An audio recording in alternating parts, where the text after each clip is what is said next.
رسول پاک صلی اللہ علیہ وسلم احساس والے نبی ہیں، اور احساس حضور نے امت کا کیا، احساس والی زندگی گزاری، ہر لمحہ محبوب پریشان رہے۔ یہ تھوڑا عرصہ پہلے ڈاکٹر ہارون صاحب مسلمان ہوئے ہیں، اور ابھی انہوں نے 2-3 کتابوں کا انگریزی میں ترجمہ کیا ہے، اور بھی کچھ کتابوں پہ وہ کام کر رہے ہیں۔ ہالینڈ کے رہنے والے ڈاکٹر صاحب ہیں۔ توجہ ہے میری بات پر آپ عزیزوں؟ ڈاکٹر صاحب کہتے ہیں کہ میں نے یہ سنا تھا کہ مسلمان دہشت گرد ہیں، یہ بم بلاسٹ کرتے ہیں۔ تو میں جہاں لفظ اسلام آتا تھا وہاں سے میں تھوڑا بچ جاتا تھا، پیچھے ہٹ جاتا تھا، لیکن میرے مزاج کے اندر یہ بات شامل تھی کہ میرے اندر اللہ نے بڑا انسانیت کا جذبہ رکھا ہوا تھا۔ تو میں ایک تنظیم قائم کر رہا تھا، میرا خیال تھا کہ ایک ایسی جماعت بناؤں کہ جو پوری دنیا کے اندر اسلام، توجہ ہے میرے عزیزوں کی، کہتے میرا خیال تھا ایسی جماعت قائم کروں کہ جو پوری دنیا میں لوگوں کی خدمت کرے اور بغیر امتیاز کے کرے، اسلام والوں کی بھی اور غیر مسلموں کی بھی۔ لیکن مجھے بڑا دھچکا رہتا تھا کہ مسلمان سخت گیر قوم ہے۔ میں نے بہت ساری جماعتوں کا منشور اور دستور منگایا، اور میں نے کہا میں اپنی جماعت کا دستور لکھوں گا تو پہلے ذرا سارا میں مطالعہ کر لوں۔ ڈاکٹروں کا ٹیبل ہوتا ہے، اس کے اوپر شیشہ لگا ہوتا ہے، نیچے وہ جو چیز ضروری ہوتی ہے وہ رکھ لیتے۔ کہتے ایک مصر کے مولانا صاحب آئے ہوئے تھے ہالینڈ کے دورے پر، اچھی انگریزی جانتے تھے، تو کسی وجہ سے علیل ہو گئے۔ میرے پاس وہ آئے اور انہوں نے دیکھا کہ میں انسانی حقوق پر کچھ لکھ رہا ہوں، کام کر رہا ہوں، تو وہ دیکھ کر کے مجھے کہنے لگے کہ ڈاکٹر صاحب آپ کوئی تنظیم قائم کر رہے ہیں؟ میں نے کہا ہاں۔ کہ تم نے ہلکا سا ٹچ دیا، زور نہیں دیا، اور ویسے بھی جو ہلکی بات ہوتی ہے وہ ذرا دل میں جلدی بیٹھ جاتی ہے۔ کہتے ہیں ہلکا سا ٹچ دیا، کہنے لگے اگر کبھی موقع ملے تو میرے نبی پاک کی بھی سیرت پڑھ کے دیکھیں، بس ہلکی سی بات، اور وہ جملہ چھوڑ گئے۔ اعلیٰ حضرت فاضل بریلوی علیہ رحمہ نے لکھا ہے ضروری نہیں کہ تم جو کہہ رہے ہو وہ منوا کے اٹھو، لیکن میسج ضرور چھوڑ دیا کرو۔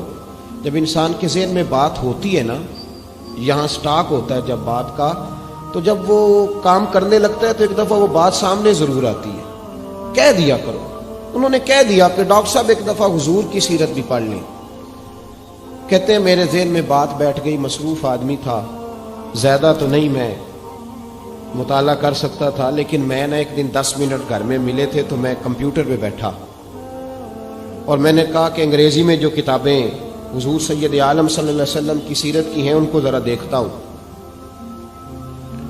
تو فرماتے ہیں کہ میں نے نیٹ پہ سرچ کیا، پہلی حدیث آئی اور میں کلمہ پڑھ کے مسلمان ہو گیا۔ حدیث کہاں ہے؟ سبل الہدی والرشاد میں بھی ہے، کنز العمال میں بھی ہے، مسند احمد میں بھی ہے، ابن اسحاق میں بھی ہے، ابن اشام میں بھی ہے، اور شاید سیرت کی تمام کتابوں میں آپ کو روایت مل جائے۔ نبی پاک صلی اللہ تعالی علیہ وسلم کی حدیث اور روایت کرتے ہیں حضرت سلمان فارسی رضی اللہ تعالیٰ عنہ، اور ساتھ ہیں سیدنا بلال حبشی رضی اللہ تعالیٰ عنہ۔ فرماتے ہیں ہم گھر سے نکلے، حضور نے فرمایا ذرا جلدی چلو ایک ضروری کام ہے۔ فرماتے ہیں بڑی تیزی کے ساتھ آج روٹین سے ہٹ کر محبوب نے تیز تیز قدم مبارک اٹھائے، تیز تیز، اور فرماتے ہیں ایک گلی ہم نے کراس کی، دوسری گلی میں جو پہنچے تو پھٹے پرانے کپڑے، سادی سی بیوی، اور حالت بتاتی تھی کہ بیچاری کسی غریب گھر کی ہے۔ وہ سڑک پہ کھڑی تھی اور رو رہی تھی۔ میرے کریم رسول نے فرمایا بلال اسے پوچھو کیا مسئلہ ہے، کیوں روتی ہے؟ تو حضرت سلمان عرض کرتے ہیں میں نے کہا حضور میں پوچھ لیتا ہوں، آپ جائیے، کام بڑا ضروری ہے جو نکلیں، میں معلومات کرتا ہوں۔ تو محبوب نے فرمایا نہیں، اس کے آنسو پوچھنے سے ضروری کوئی کام بھی نہیں، پہلے اس کی داد رسی ہوگی، اسے پہلے پوچھا جائے گا۔ روتے نہیں رہتے لوگ گھروں میں، لوگ گزر نہیں جاتے چپ کر کے؟ کتنے لوگ تڑپتے، کون احساس کرتا ہے؟ نبی پاک سید عالم صلی اللہ علیہ وسلم رکے اور اس خاتون سے پوچھا کیا بات ہے؟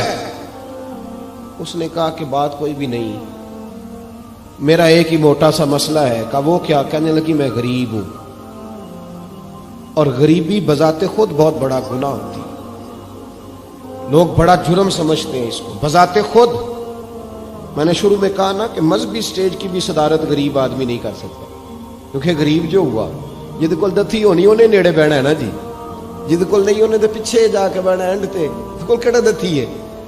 اس سٹیج پہ بھی غریب آدمی کی صدارت نہیں ممکن ہو ہی نہیں سکتا۔ میرے رسول پاک سید عالم صلی اللہ تعالی علیہ وآلہ وسلم نے فرمایا پہلے اسے پوچھو کیا مسئلہ ہے۔ وہ کہنے لگی میں غریب ہوں، بوڑھی ہو گئی ہوں، ساری زندگی غلامی میں گزاری ہے، تیل لینے آئی تھی 5 دینار کا، بوتل میں تیل بھروایا ہے، اور اب بوڑھی ہوں نا تو کمر درد کرتی ہے، پیر پیچھے موڑا ہے تو میں گری ہوں، تیل زمین پی گئی ہے، اب زمین تو واپس نہیں کرتی، لیکن واپس جاؤں گی تو ایک یہودی عورت کی ملازمہ ہوں، وہ درے سے مارے گی، کھال ادھیڑ دے گی، میں بڑی پریشان ہوں، اب نہیں مار کھائی جاتی، ہڈیاں بوڑھی ہیں، قربان جاؤں۔ حضرت بلال کو حضور نے حکم دیا، فرمایا دوڑ کے گھر جا 5 دینار لا۔ فرماتے ہیں 5 دینار لائے، تیل خرید کے دیا، وہ پھر رونے لگی۔ فرمایا آپ کیوں روتی ہے؟ اس نے کہا بتایا نا غریب ہوں، غریب کا جرم کوئی نہیں ہوتا، لیکن پیس دیا جاتا ہے، پھر بھی مار تو اب بھی پڑے گی، اب کیوں پڑے گی؟ اور اس کرنے لگی محبوبہ مار اس لیے پڑے گی کہ دیر سے کیوں آئی ہے۔ تو میرے کریم رسول اور وہ بی بی حضور ابھی آئے ہیں مدینہ طیبہ، امام یوسف صالحی فرماتے ہیں ابھی آئے تھے حضور، سبل الہدیٰ والرشاد کے مصنف کہتے ہیں ابھی آئے تھے نبی پاک، وہ جانتی بھی نہیں تھی۔ تو سید عالم صلی اللہ تعالی علیہ وسلم نے فرمایا اچھا مار پڑے گی؟ کہا ہاں۔ او بھائی کونسلر جو کل آپ کو کہہ رہا تھا نا میں آپ کا خادم ہوں، کونسلر بے گناہ، بلکہ ہمارے ایس ایچ او صاحب اگر چودھری پہ پرچہ آ جائے تو اس کو ٹیلی فون کر کے پوچھتے ہیں صاحب جی تہاڈے خلاف درخواست آئی ہے، کی کرنا ہے؟ تو غریب آدمی بیچارہ، اس کی غلطی یہ تھی کہ وہ غریب تھا تو اس نے ریڑھی لگا لی چوک میں، اس کو دبوچ کے لے گئے، تینوں پتہ نہیں ایتھے نہیں کھلوئی دا، تو اس کے پاس کل انویسٹمنٹ ہی 5000 تھی، سارا لے گئے۔ پھر وہ کونسلر صاحب کے پاس چلا گیا، سر میرے نال چلے آ دے ذرا میں تھانے جانا ہے۔ انہوں نے کہا گڈی کرائی آ، پیسے ہیں نہیں ایویں تھانے جائیدا ہے۔ اب وہ گاڑی لایا ہے، پتہ نہیں کہاں سے لایا ہے، تھانے پہنچا ہے، اور یہ ہے ہمارا حال کہ وہ ایس ایچ او بھی بیٹھا ہے کرسی پہ اور کونسلر بھی کرسی پہ بیٹھا ہے، اور وہ غریب پیروں میں بیٹھا ہے اور ہاتھ باندھ کے کہہ رہا میری ریڑھی دے چھڈو، میریاں 4 دھیاں نے تو میں شامی کھانا کھڑنا ہے۔ کدھر گیا امت کا وہ ذوق؟ ساری زندگی نعتیں سننے والوں بتاؤ تو صحیح نعت نے تاثیر کیا دی ہے روح؟ اگر ابھی بھی گھاڑی غریب کے پاس کھڑی نہیں ہوتی تو پھر کیا اثر ہوا ساری زندگی نعت سننے کا؟ میرے مصطفیٰ کریم سید عالم صلی اللہ تعالی علیہ وسلم نے فرمایا اس خاتون سے یہاں کونسلر ساتھ نہیں جاتا، کہتا ہے کر دیا ٹیلی فون، سویرے 9 بجے پہنچ جانا۔ پر کائنات کی سب سے معزز شخصیت حضرت سیدنا بلال حبشی رضی اللہ تعالیٰ عنہ فرماتے ہیں میرے نبی پاک نے فرمایا بی بی چل میں تیرے ساتھ چلتا ہوں، گویا اللہ کی ساری رحمتیں اس کے ساتھ ساتھ چلنے لگی۔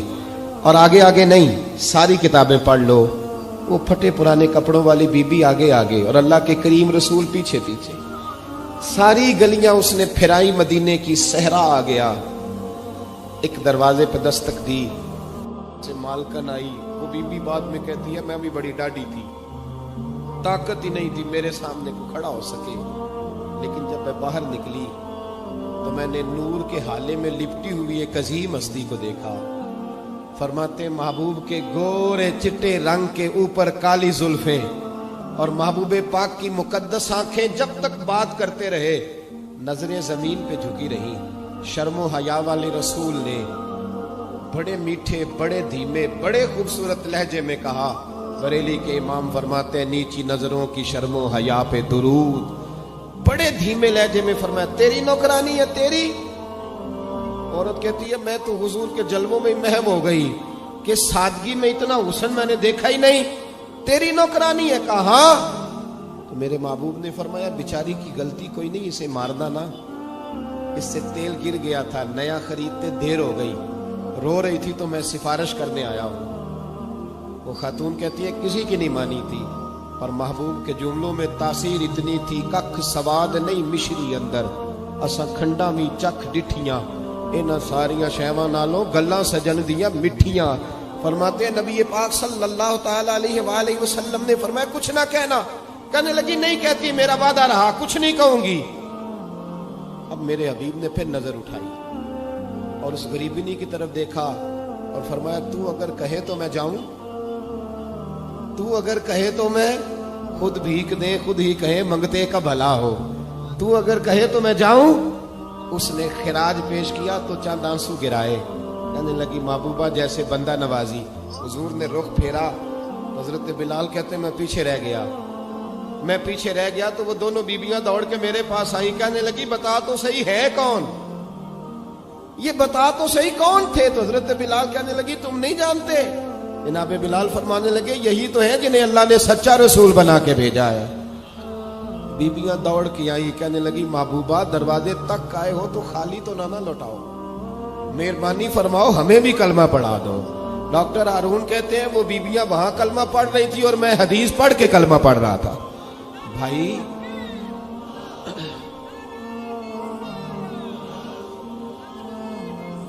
اگر دولت احساس ہے نا پھر تو زندہ ہے. جو زندہ ہوتا ہے اس میں لچک ہوتی ہے، جو مر جاتا ہے وہ اکڑ جاتا ہے. اگر زندگی ہے تو پھر احساس ہونا چاہیے. اگر تیرے اندر زندگی ہے تو پھر احساس ہے.